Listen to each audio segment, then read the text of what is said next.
Tonight we're going to be in Psalms 41, or 41, 49. We already done 41, 49. This psalm is a little bit different. Well, it's a lot different than the other songs. It's still of the sons of Korah, but it's more of a proverb than it is a psalm. You know, a lot of the psalms, they are prayers. They are praising God. They're talking about various things, but this one is actually preaching.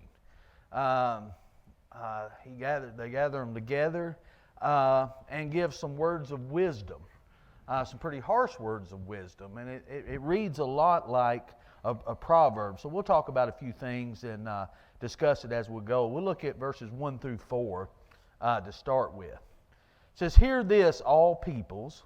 Give ear, all inhabitants of the world, both low and high, rich and poor together.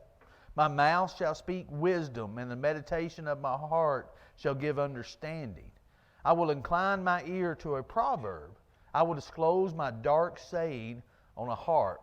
So here the psalmist is actually gathering all the people together, and he's got some pretty dark things to say, so he's going to say it in a way in which he says here, I will disclose my dark sayings on a harp.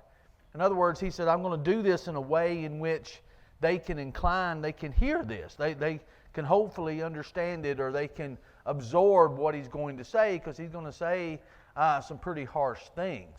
And I think you'll see this. There's a lot of things that's said in this psalm, especially that was taught on the one particular subject that it talks about, was talked about in the New Testament. And Jesus did the same thing when it comes to this. He made sure he could give hearing to the gospel. Paul did this in a lot of ways in his writings. Remember, he would start out and he would say some things to kind of, I don't want to say smooth it over to begin with, but that's basically what he did. He was saying some kind words. He was kind of gathering them together so he could get them to hear his writings when they read the letter, and then he would tell them exactly what they needed to hear. And that, I think we can take some lessons from that. You know, there are some things that, even in teaching, that you have to teach that are some pretty harsh things sometimes, pretty direct things. There's things in preaching you have to do that. There's things in everyday conversation sometimes we have as Christians that we may have to talk to someone about. And if you've got something difficult to talk to somebody about, how should you start that conversation? Should you start it pleasantly? Should you start it in a pretty blunt manner? I mean, how do you actually do that? How do you get someone to listen to you if you've got something tough for them to hear? How do you do that? Is it easy to do? Yeah, I think you'd want to start off easy.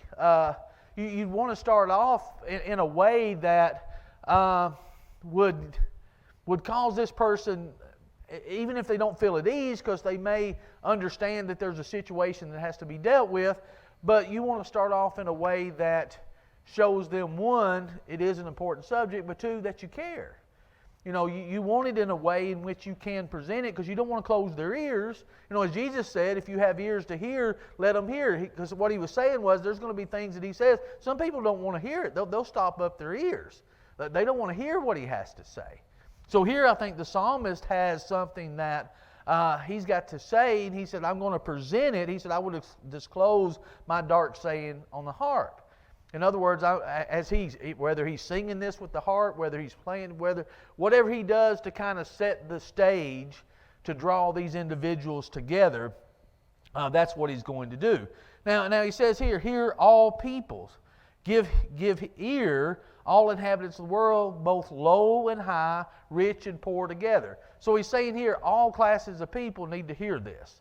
And this is going to be the clutch, I believe, of the whole psalm, is that every single person, no matter what class you're in, no matter what stage of life you're in, this is something that you need to hear.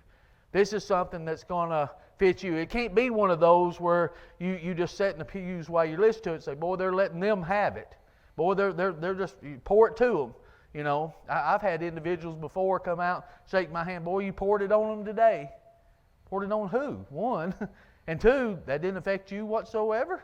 You know, there's nothing in this that you could find that you can apply to your life at all. I know there's not everything that applies to us as far as, okay, there may be something that a particular subject you say, well, that's not something I struggle with, or that's nothing I'm dealing with, or that doesn't affect me. But there's still some applications within anything that's being dealt with that we could use in our own lives.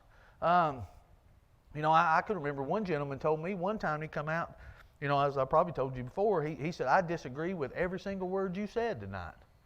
Well, okay, you know, if it had to be that way, it just has to be that way. You know, I thought I used a lot of scripture, so if you disagree with them, that's fine. If you do, you know, whatever it is. But some things people just don't want to hear. They just don't want to accept, or they don't want to hear it. They don't want, for whatever reasons. But here he's saying everybody needs to hear this. It doesn't matter where you are, you're not exempt from it. Where you are in your life, it still applies to us. And I think there's some good words in which he says here. Look, starting in verse 5. He says, why should I fear in the days of evil when iniquity at my heels surround me? Those who trust in their wealth and boast in the multitude of their riches. None of them can by any means redeem his brother, nor give to God a ransom for him. For the redemption of their souls is costly, and it shall cease forever, that he should continue to live eternally, and not see the pit. For he sees wise men die, likewise the fool and the senseless person perish, and leave their wealth to others. Their inner thought is that their houses will last forever, their dwelling places to all generations. They call their lands after their own names. Nevertheless, man, though in honor, does not remain. He is like the beast that perisheth. Here it reads a lot like Ecclesiastes, don't it? You know, it reads a lot as, you know, as Solomon said, all this is just vanity. You know, you strive to do all this, you build all this, you accumulate all this, and in the end, whose is it? What happens to it? Where does it go? You know, you think about the things that we find important. I was thinking about this as I went last night and heard Titus at Buffalo Valley, and his subject was on selfishness. In other words, you know, it was actually on idols, but it was talking about our idol was ourselves, because everything becomes about ourselves. It's all about us, what we can accumulate, what we can do, how this affects me, how this, you know, how everything revolves around ourselves. And I was thinking about that as I was applying it to what we're going to study tonight as he was talking last night. You know, we do all of these things, and there's nothing wrong with stuff. There's nothing wrong with accumulating things. There's nothing wrong with having things. But in the end, whose is it? What happens to it? Do you take it with you? Where are you going to take it? Where does it go? You know, we think about this in terms of, you know, you put all these things in and you say, well, I just want to leave it for that next generation. Okay, we leave it for the next generation. But then, yeah, they may get to enjoy it for a time, but they can't take it with them either. It really comes down to, again, just stuff. It's just things. You know, as it says here, the fool, the wise, the rich, the poor, they're all still going to die. And when they die, it's really the same thing, isn't it? I mean, think about it. When they're down in, you know, lowering that casket in that vault, or just, you know, lowering it in or pouring the ashes in, it all comes down to the same thing. Your body's going to decay, or you're going to get cremated, or it's going to end up in the ground and just decay. That's what it really comes down to. But it comes down to us thinking about just this life and what we can do, and it becomes about what I can get out of it and what I can do, and I can still enjoy this life without making this life all that there is. And as he's saying here, there's some things that we can learn. One thing, we cannot purchase our lives. Can all the money in the world keep you from dying?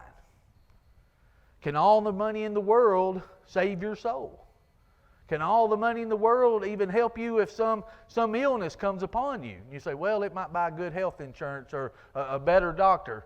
Well, the end is still the same thing. You're still sick. So can it shield? And I think that's what we think. We see that in movies. We hear that around us, that we think sometimes money is going to cushion us from the bad things that happen in this life. And ultimately, death. Somehow or another, you get some that have just a lot of money. Well, they want their body put on ice or something, or frozen in such a way, well, when technology catches up, then they can bring me back. Really? Can money do that? I think in the end, that's what we're ultimately trying to do. Money is going to make us live longer. Money is going to cushion us from these things. And I think that's what the psalmist is going to get in and start talking about. But first of all, he's talking about it can't purchase lives. I mean, notice what he says here. If you go to verse 6, those who trust in their wealth and boast in the multitude of their riches, none of them can by any means redeem his brother, nor give to God a ransom for him, for redemption of their soul is costly, and it shall cease forever, that he should continue, live eternally, and not see the pit. Well, one, can it save your soul and keep you from going to hell? Can I buy my way into heaven?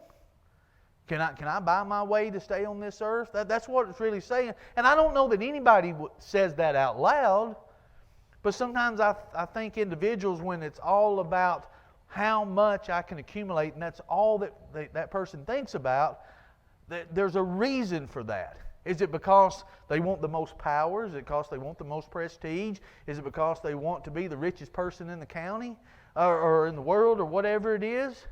Or is it about, I believe money can save me from whatever it is?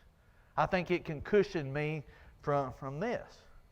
You know anybody, or you ever hear anybody that's maybe have a lot of money? Are they without any problems? Is their life just as peachy as it can be? I mean, think about some of the what we think is that they have more money than they know what to do with. We see them on TV or whatever. You're always hearing about, okay, they're on their fifth wife or their fifth husband, or they've had this problem, they're going through this, they've had this. I mean, it's always something. It doesn't mean everybody's got money that goes through these things, but they think it can shield them from that, but it doesn't. They still have their problems, because all that does is truly bring out who they are anyway. Just amplifies it, doesn't it? I want to be like when the psalmist said, I don't want either riches or poverty. What's that mean? I want to keep me in the middle. That's where I want to be. I don't know if I want to deal with either one of them. I don't know if I'm capable of dealing with any one of them. But that's how I think individuals do, and I think this is what the psalmist is saying. They think that it can purchase their life. And again, that wealth can be a cushion for them. Or keep them alive. It really goes down to all experience. When I experiencing death, when I was reading this and studying this, I kept thinking about, I've been at funeral home, 16 years? And seen a lot of things happen during that process. From the time you get the call and go pick up the individual till the time you're actually at the cemetery watching them lowered in the ground. There's a lot that transpires in that, and you see it from the person who seemingly don't seem like they have anything, to the person who money don't seem to be any object to them, any problem to them. And you see how each of them deal with this, but it really boils down to they have to deal with it. It still comes. It's still there. And it's all about now what? They still end up in the ground. Still ends up the same way. What are they going to do with all that stuff? Well, leave it for the family, as I see a lot of times, fighting over it. I mean, actually, literally fighting over it. I actually thought when I first started, I think in the arrangement, I'm going to ask them one of the questions. I'm going to ask them, do you want the fight during the visitation or after or before the funeral? Because it seemed like there was a fight every single time. I mean, a fist fight. I mean, that's just, it just amazed me. I had two that actually fought at the casket over a ring. I was getting the ring off, and they couldn't decide who wanted it. So while I was trying to get it off, I'd hear a ruckus behind me and actually look around, and they were on the floor fighting. And I'm up there trying to get the ring off. And I'm thinking, over what? what does it really matter? You know,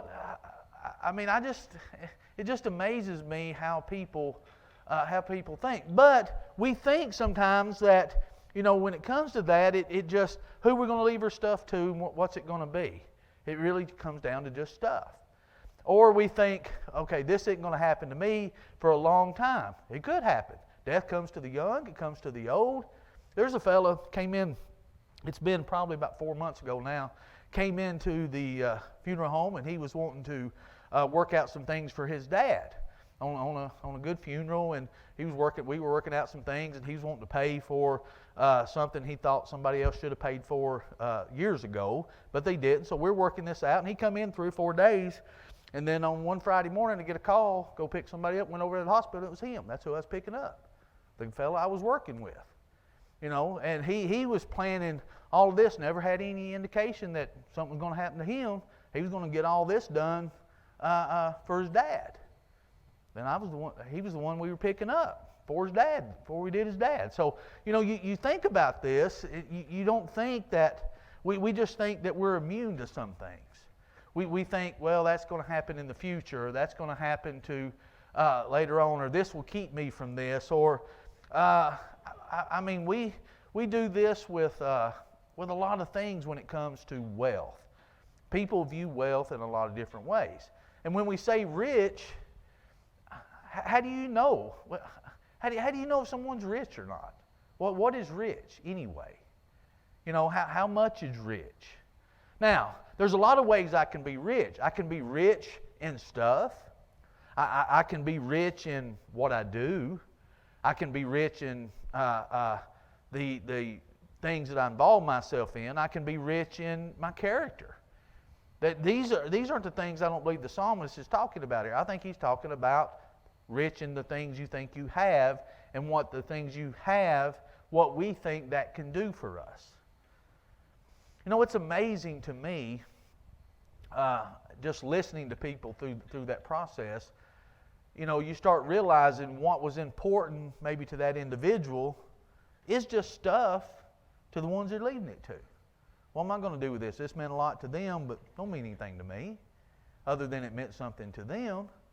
You know, it really comes down to, especially in Ecclesiastes, what is it, from about chapter 4 through 6, where he talks about, you know, you do all these things, you accumulate all these things, but how much do you really enjoy it, and who's is going to enjoy it? Who's it going to be? Luke chapter 12 is a good example of that, isn't it? Remember the rich young farmer? I've done all these. I've accumulated all this. What am I going to do? I'm going to build more barns. More barns to put it in. I've got more stuff, so I need bigger stuff to put it in. So in doing that, he said, fool, tonight your soul is going to be required of you. Then whose is this going to be? All this that you thought was so important that you had to have, that you had to do, who's it going to be now? And really what he's saying, again, it's just like Paul says in Timothy, that it's not the money, it's the love of money. It's the love of stuff. It's when that becomes all that there is to us, that becomes what the important thing. That becomes the idol. And it's not really that, it becomes back to, what can that do for me? And we have to ask the question, what really can it do? And that's why the psalmist said, gather everybody up, because the poor need to hear this and the rich need to hear this. The foolish need to hear this, the wise need to hear this. You're going to die. Eventually, it's going to come to you. No matter what stage you're in, no matter what class you're in, no matter how smart you think you are, no matter how dumb you think you are. It's going to come.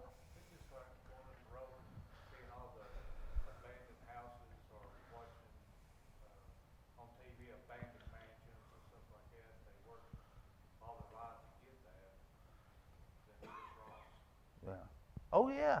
I tell you, I love seeing things like that, and just think about, okay, what effort did it take to do that, or how big was it then, or how important was it then? You know, how we were at a place the last couple of days where you sat on the porch and you could see these giant just rock walls where people would put stone everywhere that went all over their land, you know, to keep divide cattle out and everything.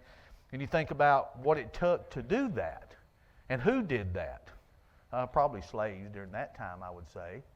But you think about the purpose behind it and all the hard work went in it, and there we are some 100 years later sitting on a porch looking at it and enjoying it, and there's weeds all around it, and just, now what? Now what?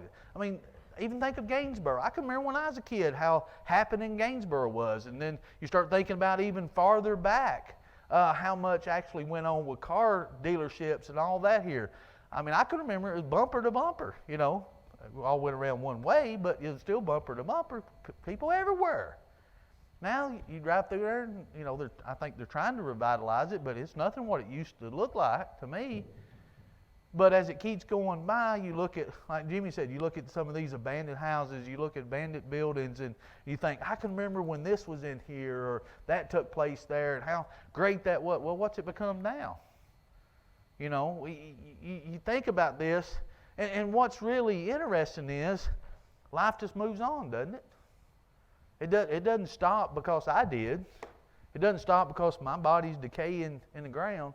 Well, this is a real lovely uplifting psalm, and it doesn't stop though. I mean, it really don't. You just move on, and it's sad in a lot of ways because you start realizing what is really important. What should I really be focusing on? What should I really be? Because the things, it's just like a little kid. What does a little kid remember of their childhood? Is it all the stuff they had? Or is it this time that when you did something with them? This moment, this little thing. That's what they remember. They don't remember, all the different stuff things as much as just little moments in time. And that's what it just becomes, because once it's gone, it's gone.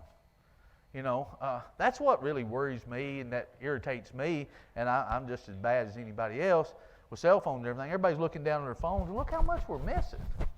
Life just moves on. Oh, I want to capture this moment. No, you done lost the moment because you're trying to capture the moment. You're not capturing it because you're trying to capture it some other way. It just really comes down to what is life. What does it really boil down to? But as the psalmist says here, they call their lands after their own names. Nevertheless, man, though in honor, does not remain. He is like the beast that perishes. Now think about that. He is like the beast that perishes. You know what he says? When it comes to our bodies, we're no different than the animals. What's the only thing that makes us different? Huh?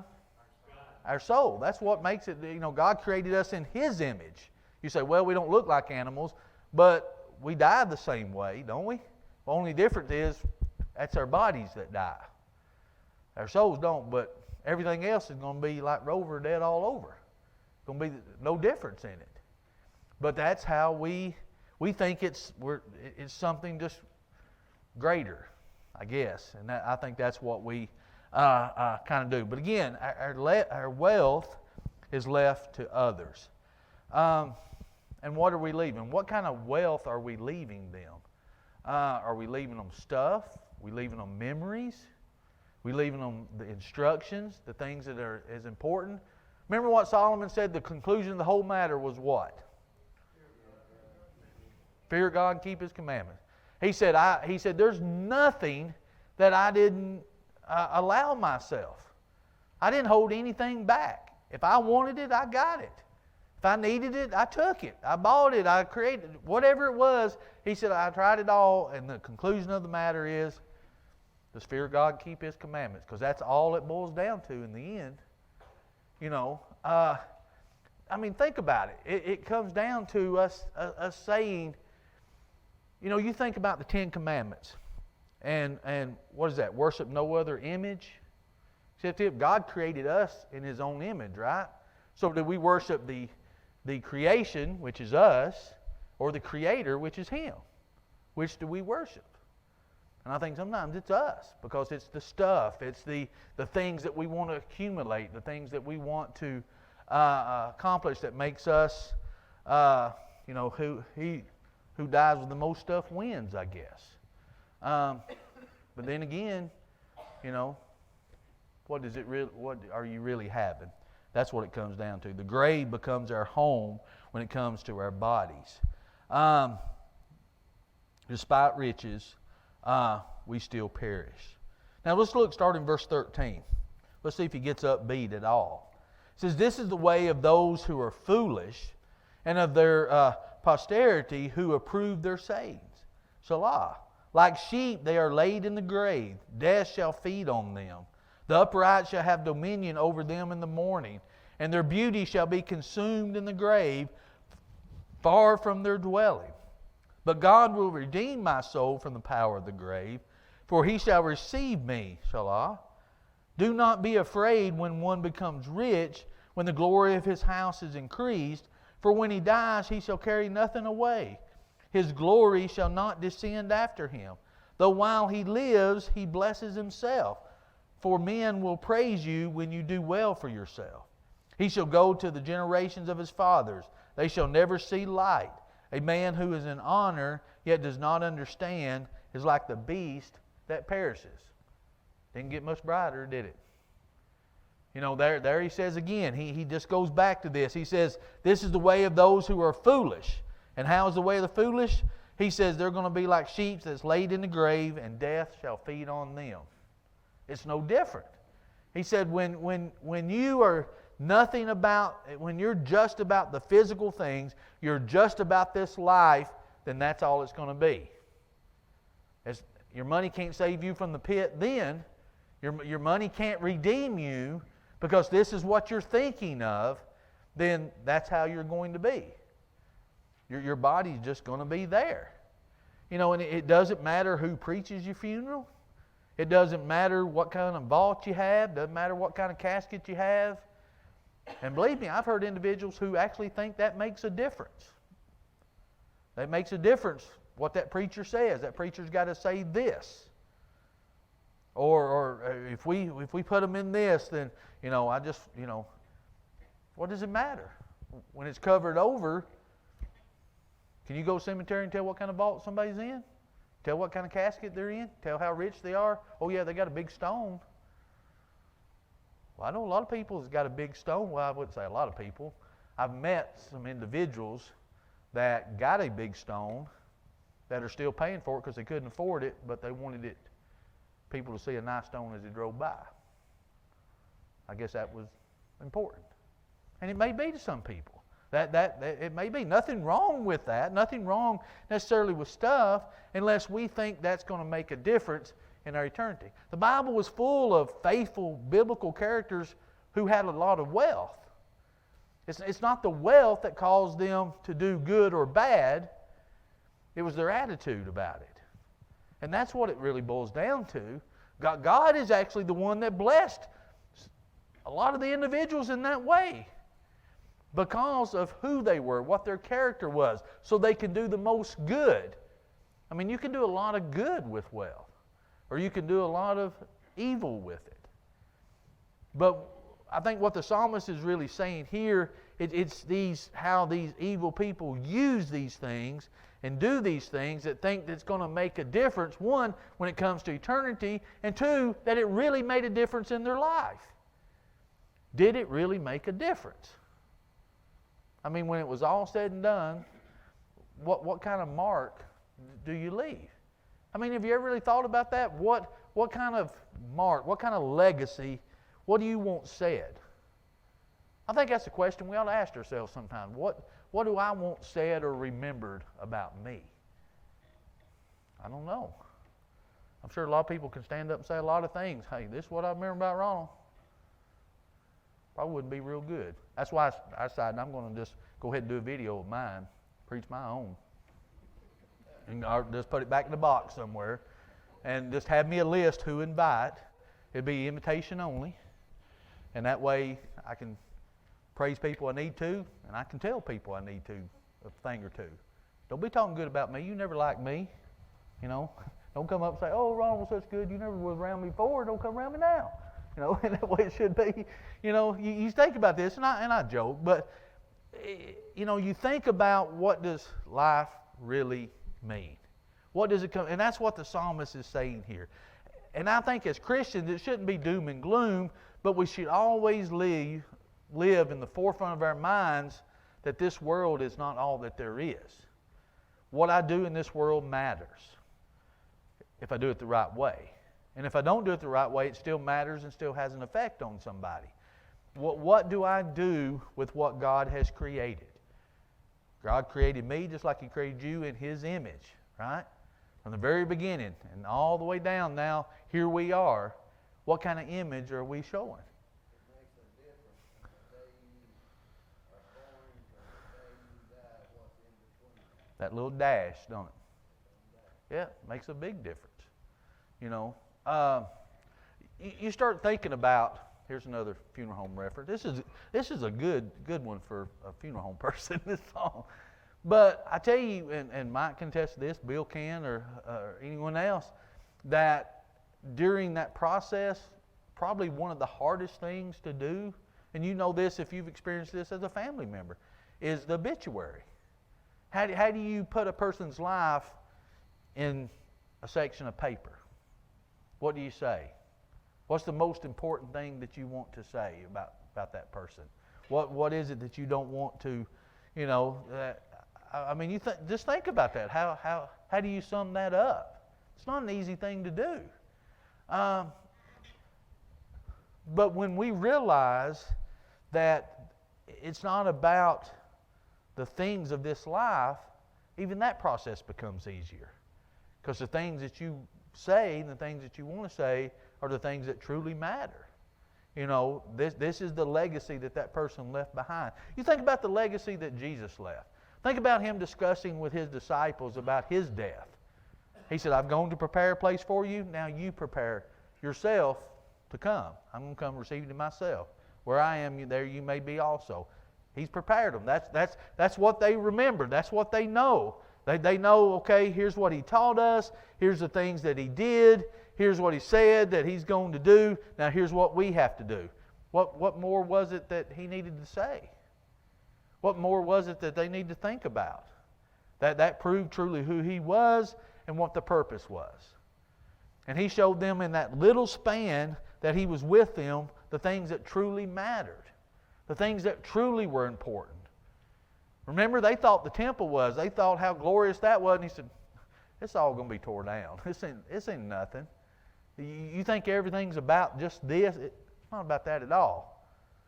It served its purpose, but it wasn't the end-all, end-all, and y'all made it that way. So here's what's going to happen to that. There's not going to be a stone that's not going to be turned over. And that's what happened. Because that's what became important. It wasn't about, as they built it to start with, and to do where God's presence was there, it became about the place instead of about Him. It became how grand it was. It became, oh, I'm important because here I am part of this, and you can't be a part of this. Well, you can pay to be a part of it, but I'll tell you what it's going to cost you, and I'll tell you what you're going to have to do. It became about us. That's what it became about. It didn't stay about what the purpose of it was. You know, we can do that to a lot of things. We can do this with this building. It can become just about the building. It can become just about the programs. It can come just about how the grandeur of things are. But when you strip all of that away, is what matters still there? Is the core still there, or did we forget what that was? Did we forget what the purpose of it was? What the purpose of it is? In other words, can we do without it? Was it a part of it, or is it what matters now the most? Do you have something, Jimmy, or are you just stretching? Okay. Or is it what matters the most to us?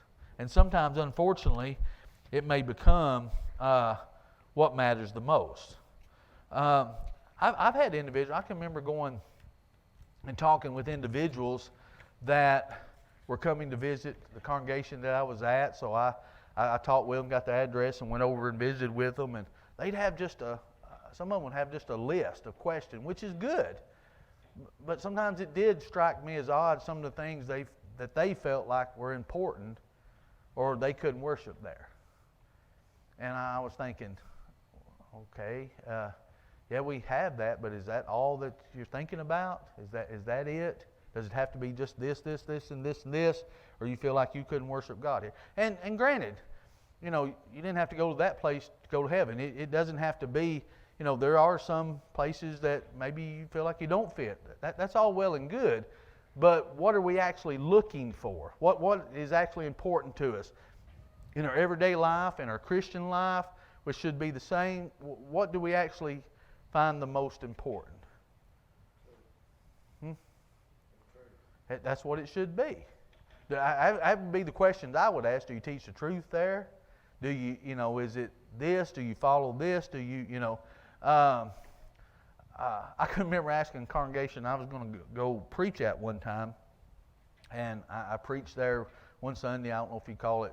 They called, asked me to come if I would consider coming there, and I don't know if you call it an interview preaching or what. And I can remember sitting down talking to them, and I said, well, I've been reading your bulletins. I've been, talking to other people. I seen that you support this and was part of this, and I see that you're a part of this over here. And that was two different extremes of things. And I said, I just kind of wonder, where do you stand on these things? Where do you stand on this? Where do you stand, kind of on that? And it kind of took them, well, it was only two of them. One of them wasn't there. It kind of took them aback on the questions that I asked. And they just kind of looked at each other and said, well, we're kind of divided on that. In other words, some are for this, some are for that. But they said, none of that matters, but we got this, and started telling me all the other things went on. Well, that's good that you have these things going on, but that's not really what's the most important to me. What's most important to me is I want to know, okay, if I come here, am I still going to be able to be what I need to be, as things go. And I catch myself, just like anybody else, getting caught up into other things. And you find that that's most important. And I'm like that. I'm a one-track mind person. When I'm doing something, that one thing becomes the most important thing at that moment. And that's what I stress over. That's what I, focus on. As my family says, that's what I repeat 500,000 times to them, going over the plan of this, and the plan of this, and the plan of this again, and the plan of this again. Well, what if it doesn't work out? Really, does it really matter in the end?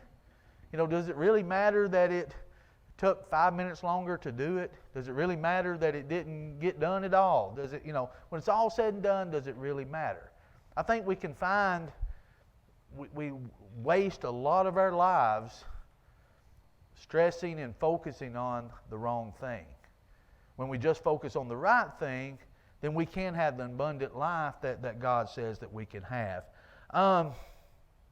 What are some things that we can get out of this? Well, I think though the rich seem to have it all, it says they will not see the life or the light of life. And it's not talking about here just because somebody has money, they're not going to see the light. It's when they focus on that. But yet, sometimes we can look at them and envy them and say, well, how come I can't have that? Or how come I can't be like that? Or how come I can't be? Well, there could be a lot of different reasons. One, you don't know for sure what that person has or don't have. They may look like they've got everything in the world, but they may be so far in debt they could never get out of it. You don't know truly what a person is or isn't. And again, it's just relative.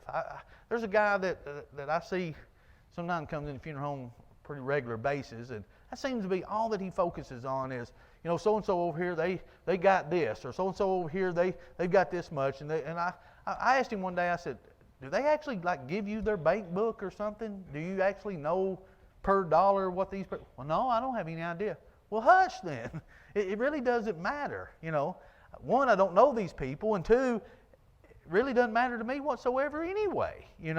It really doesn't matter, because it's not about, we shouldn't value a person on the things that they have or don't have. It's the person and what they do with the things they have. It's great that God can bless a person that does have more, that they worked hard for. That's a wonderful thing. God actually encourages that. He encourages us to work, to earn a living, to do things, to be able to help other people. Which would you rather be in a position that you need help, or in a position where you can help somebody else? Which position would you rather be in? Yeah, and there's only one way to do that. The only one way you could be in a position that you could help someone is put yourself in that position where you can help someone. actually have something to help them with if it's some physical need that they have. So there's nothing wrong with that. And I don't think anywhere in here the psalmist is actually saying that. I don't think Paul said that when he wrote that in Timothy. I don't think that Solomon is meaning that when he's talking in Ecclesiastes. But he says, once all the things are said and done, you think you've got to have all the stuff in the world, what do you really have? What will a man give in exchange for his soul? That's what the New Testament puts it, isn't it? What will we give in exchange for a soul? Well, I've got all of these things. Okay, what did you do with those things? What did you do with the dollar you had? What did you do with the $1 million you had? It's all really just the same. We're just stewards of it anyway, aren't we? It's not my stuff. We're stewards of it. What did we do with those things? We can either end up with, like the animals, just a decaying body and then a soul that's in the pit. Or we can be what God created, and the body's going to decay. We understand it's going to do that, but our soul's not. Our soul, what's inside is what's important. That's what makes us different. That's how God created us in His image, isn't it? And that's what we have to do with. Any final thoughts about this very uplifting psalm? And it don't hurt, and I guess it kind of didn't help that you can bring a lot of funeral home analogies in it, I guess.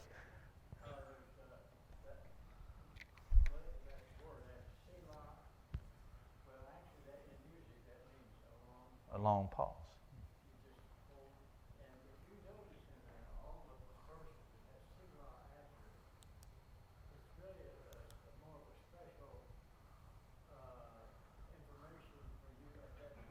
Yeah. And you study that one word.